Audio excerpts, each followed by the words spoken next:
Contrary to the for loop we saw in the earlier lecture, the while loop in Python behaves in exactly the same way as we saw or as we find in other programming languages. So what we have is we have the while statement, and which is followed by a block of statements in the body of the while loop. So let's take an example. Let's say I have to write a code snippet where I want to print the first 10 natural numbers. So how would I start? Let's say I start with a variable called I initialize it to 1 like we would do in case of a while loop. So I say while and I write the condition. So I say while I lesser than or equal to 10 because I have to print the first 10 natural numbers. So the condition that I have specified here is in the form of a relational operator. Now what am I checking? I'm checking that the value of I is lesser than or equal to 10 or not. If the condition is satisfied, what am I supposed to do? I'm simply supposed to print the value. Now I want to print the values on the same line, so I'll simply set the end parameter to a single space so that the default new line character which is used for the end parameter of the print function, that is overridden by the empty space, and we get all the values on a single line. Now after we print, what should we do? We should move on to the next value. That means we should update our loop control variable. Here, which variable is controlling my loop? It's the variable I, because the condition of the loop depends on the variable I. So it's our job to update the loop control variable. Now if I execute this cell, what do we get? As you can see, we get the first 10 natural numbers. Now, when would you use a while loop? A while loop is an ideal candidate in situations where we do not know up to which point or how many iterations the loop will be executing. See, anything that can be implemented using a for loop can be implemented using a while loop and vice versa. But there are certain situations where we would like to use a while loop over a for loop. And one of those situations is when we do not know exactly how many times the loop will iterate. See, in this example, yes, we knew how many times the loop will iterate. The loop will iterate 10 times, and for each time it iterates, it will print a natural number. But there may be cases where we do not know this number beforehand. And in such cases, we should go for a while loop. See, we know the termination condition, but we do not know how many times, exactly how many times the loop will iterate beforehand. In such cases, we would go for a while loop. I'll give an example. Let's say I want to extract the digits of a number. Let's say I initialize my input. Let's say I call my input variable IP underscore var, and let's say accept input from the user. Let me not initialize it. Let me accept it from the user. So I print a message, enter a number. Now on seeing this message, the user will enter. I'm expecting the user will enter a valid integer. Now that integer I'll have to store in my variable called IP underscore var. Now we know that the input function will always accept the values in the form of strings. So it is our job to convert it into an integer. That is exactly what we are doing here. We are typecasting and we are converting it into an integer. The next step is to write a while loop. So what should be our condition? We should iterate till the time the variable is not equal to 0, or till the time it has not been reduced to 0. So our condition should be while ipvar is greater than 0. Now if this condition is satisfied, what should we do? We should extract a digit and we should print the digit because our objective is to simply print the digits. So I'll directly print, right? Remember, we use the modulus operator to extract the digits. If we do a mod 10 operation, what do we get? We get the rightmost digit in the number. So if I do a mod 10, then I'll get the rightmost digit. Now, after I have the rightmost digit, what should I do? I should reduce the number. Now, why do I need to reduce the number? I need to reduce the number so that we can move on to extracting the next digit. So this should go on, right? Let's say, I'll give an example. Let's say I have the input as 765. Now, if I do 765 mod 10, what will I get? I'll get 5. because that is how the mod function behaves. It gives us the rightmost digit. Now, after I have a digit with me, after I've printed 5, what should I print? I should print the next digit, 7, which is 6. Now, in order to get the next digit, I should somehow take this number 765 and reduce it to 76. Now, how can I take 765 and reduce it to 76?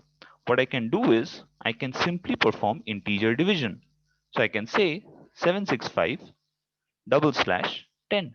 Now, if I do this, then what happens is the decimal part is truncated and I get the quotient. What I get is the quotient of dividing 765 by 10, which is nothing but omitting the decimal part. See, if you mathematically divide 765 by 10, what do you get? You get 76.5, right? But when we use the double slash, it denotes integer division. And in integer division, we always truncate the decimal part. We always omit the decimal part. So we end up with 76. So now if we do 76 mod 10, what will we get? We'll get 6. So in this way, what we can do is next, what will we do? We will reduce 76 by 10. So then we get 7. Then we'll do 7 mod 10 and we get 7. So in this way, you can see one after the other, I have been able to extract the digits. So first 5, then I was able to extract 6, and then finally 7. So this is how you would go on to extract the digits of the number. And at each step, you are reducing the number by a factor of 10. This is the logic that we have used here. Now we are doing this iteratively because we do not know beforehand what will be the size of the number. That means how many digits the number will be made up of. This is a classic example of a situation where we do not know beforehand how many times the loop will execute. Because if it is a 3-digit number, this loop will iterate how many times? 3 times. If it is a 5-digit number, it will iterate 5 times. If it is a 1-digit number, it will iterate exactly 1 time. So it's not possible to predict beforehand how many times a loop iterates. And in such situations, we will use the while loop over a for loop. Now, after I've done this, let me execute this entire cell. Will it work? Let's say I enter 765 like I showed you. So my expected output is 567, and yes, that is exactly what I get, the digits one after the other from right to left. So I get 5, I get 6, and I get 7, right? Now just like for loop, we can have the else statement with the while loop as well. So if I say else, what do I get? I'll get, I'll show you. Let me have a print statement here. Let's say end of loop, something like this. Let's make the printing a bit fancy. If I execute this, what happens is, let's say I enter a new number, let's say 5674, and there you see I get the digits one after the other in reverse order, 4 7 6 5. My task is accomplished. Now the moment the loop condition is violated, the else part is executed. Remember this: the moment the loop condition is violated, the else part is executed. Now there is a catch here. Like I explained while discussing on for loops, this else part that you see here, this else part is against the while. That means the moment the while condition is dissatisfied, the moment the while condition breaks, or the moment the while condition is no longer valid, we will come to the else block. Now, what happens is, now it's not necessary that you always have one statement against the else block. You can have multiple statements. Let's say I add another statement. You can have any valid Python statement in the else block. So let's say 5432, and there you have it. Both the statements which are part of the else block have now been executed. It's not necessary that you'll always have print statements. You can have any statement for that matter. Let's say you do ipvar equal to 98. I want to set the record absolutely straight. Okay. Now if I execute this, you'll see that all these 4 statements against the else block, they will be executed. So let's say 54. I get 4 5, and then all the statements within the else block, all these 4 statements that I've highlighted, all of them get executed. So I print end of loop, I print goodbye, and I print 98, which is the new value that I've given to my variable ipvar. So all this is good. The else block is executed the moment the while condition is not satisfied. Now, what if I break out of the loop? If you remember from our previous video on for loop, I had said that if we use the break statement with the for, then the else block, if it is present, remember the else block is optional. Like we had seen, we had executed this code snippet of printing the digits of a number without the else block at the outset, right? We had seen at the beginning part of the video that we were able to print the digits of the number even without an else block. So the else block is optional. That is okay. But if we have a break statement in the while loop, that means if the while loop terminates prematurely, just like the for loop, just like we saw in the for loop, if the for loop terminates prematurely due to a jump statement such as the break, then the else block will not be executed. Just have a look. If I execute this, let's say I enter number 456. Now you see what happens. What happens here? Now 456, it enters the loop. Yes, it's greater than 0. The condition is satisfied. What do? You print the rightmost digit, which is 6, as you can see, has been printed. After the first print statement, you reduce your input variable by a factor of 10. All is good. And then suddenly you break out of the loop. The moment you break out, this else block is skipped.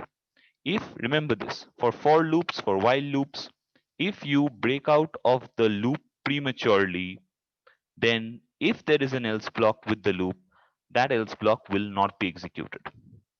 Okay, I hope I've made myself absolutely clear. Fine. So this was all about the while loop, a very powerful loop which will help us to write concise code. If you found this video useful, do like it and subscribe to our channel. If you have any doubts, please feel free to leave them in the comment section below. I hope you found this video useful, and I'll see you in the next one. Thank you.